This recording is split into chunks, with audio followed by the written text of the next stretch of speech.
বুদ্ধ পূৰ্ণিমাৰ দিনাখন এনেকুৱা এটা মেনিফেষ্টেশ্যন টেকনিক আপোনালোকক শিকাম আজি য'ত আপোনালোকে কৰি যিকোনো আপোনালোকৰ উইশ মেনিফেষ্টেশ্যন কৰিব পাৰে চাবলৈ নাপাহৰিব মোৰ চেনেলটো মই অৰ্চনা বৰ্মন পুনৰ স্বাগতম জনাইছো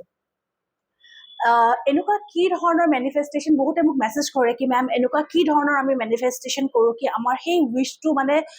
যেনেকৈ হ'লেও ফুলফিল হৈ যাওক ইয়াতে মই এটা কথা ক'বলৈ বিচাৰিছোঁ কাৰো বেয়া কৰিবৰ কাৰণে উইশ ফুলফিলমেণ্ট নকৰিব যদি নিজৰ আপোনালোকৰ কিবা দেখিছে কি ইমানখিনি ট্ৰাই কৰি আছে কিন্তু সেই উইশটো হৈ অহা নাই তেতিয়াহ'লে বুদ্ধ পূৰ্ণিমাৰ দিনাখন এই উপায়টো কৰক এই টেকনিকটো কৰক চাব আপোনালোকৰ সেই উইশটো 100% গ্যাৰেণ্টি আপোনালোকৰ হ'বই হ'ব তাৰ কাৰণে কি লাগিব এখন সৰু পেপাৰ লাগিব আৰু সেই পেপাৰখনত আপোনালোকে নিজৰ উইশটো লিখিব হৈ যোৱা বুলি এতিয়া কিছু যিসকলৰ হেলথত ইস্যু আছে আমাৰ হেলথ সম্পূৰ্ণকে ভাল হৈ গৈছে বা আমাৰ হেলথ সম্পূৰ্ণকে মোৰ হেলথটো সম্পূৰ্ণকে ভাল হৈ গৈছে বা মোৰ এই কি ক'লো মই সুখী এই হেলথটো লৈ পেলাই মই মেণ্টেলি বহুত সুখী তেনেকৈ লিখিব সেই পেপাৰখনত কাৰোবাক যদি জব লাগে মই জব এটা পাই গৈছো কি কেনেকুৱা ধৰণৰ জব লাগে সেই বস্তুটো লিখিব হৈ যোৱা বুলি লিখিব তাৰপিছত কি কৰিব সেই পেপাৰখন ফল্ড কৰি ল'ব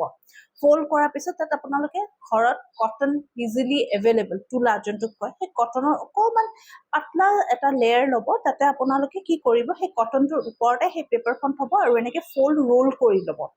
এতিয়া লাগিব এগছি মাটিৰ চাকি তাত লাগিব সৰিয়হৰ তেল এতিয়া আপোনালোকে কি কৰিব এই গছি চাকিত সেই যিখিনি আপোনালোকে উইশটো লিখিছিলে তাতে আপোনালোকে থৈ ল'ব থৈ লোৱাৰ পিছত চাকি গছি জ্বলাই ল'ব ধুনীয়াকৈ এতিয়া যেতিয়ালৈকে জ্বলি থাকিব বিশেষকৈ 5 মিনিটৰ কাৰণে আপোনালোকে সেই উইশটো বাৰ বাৰ ভিজুৱেলাইজ কৰিব কি আপোনালোকৰ কামটো হৈ গৈছে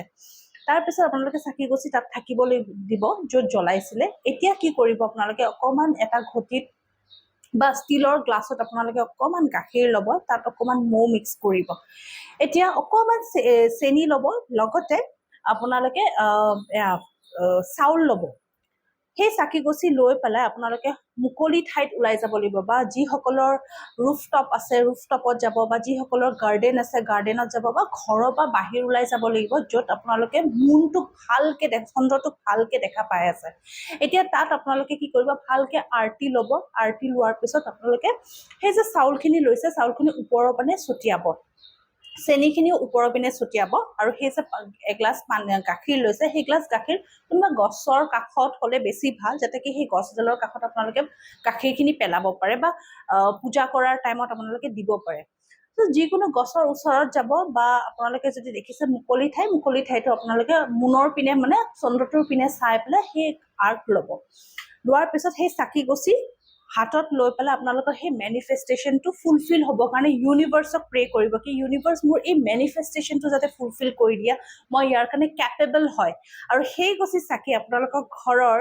ৱেষ্ট ডাইৰেকশ্যনত আপোনালোকে east west north south compulsory চাই ল'ব ৱেষ্ট ডাইৰেকশ্যনত জ্বলি থাকিব লাগিব গোটেই টাইম জ্বলি থাকিব দিব আৰু যেতিয়ালৈকে জ্বলি আছে আপোনালোকে বাৰ বাৰ সেই মেনিফেষ্ট কৰি থাকিব কি আপোনালোকৰ এই কামটো হৈ গ'ল সেই এনাৰ্জিটো সেই ফ্ৰিকুৱেঞ্চিটো আপোনালোকে ফিল কৰিব কি মোৰ এই কামটো হৈ গ'ল দেখিব সেই গছি চাকি জ্বলি থাকিব দিব যিমান টাইমৰ কাৰণে জ্বলি আছে তাৰপিছত আপোনালোকে দেখিব কি লাহে লাহে সেই কামটোৰ পিনে আপোনালোকে এট্ৰেক্ট বেছি হৈ গৈছে বা সেই কামটো কৰিবৰ কাৰণে আপোনালোকৰ সেই এনাৰ্জিটো বহুত বেছি বিল্ড আপ হৈ গৈছে বা ধুনীয়াকৈ কৰিব পাৰিব আশা কৰোঁ এই মেনিফেষ্টেশ্যন টেকনিকটো আপোনালোকক সহায় কৰিব আৰু কমেণ্ট বক্সত আপোনালোকে লিখিবলৈ নাপাহৰিব 888 যাতে আপোনালোকক মই কিছুমান আৰু মেনিফেষ্টেশ্যন টেকনিক শিকাওঁ আগলৈকে ধন্যবাদ Like, comment, and subscribe.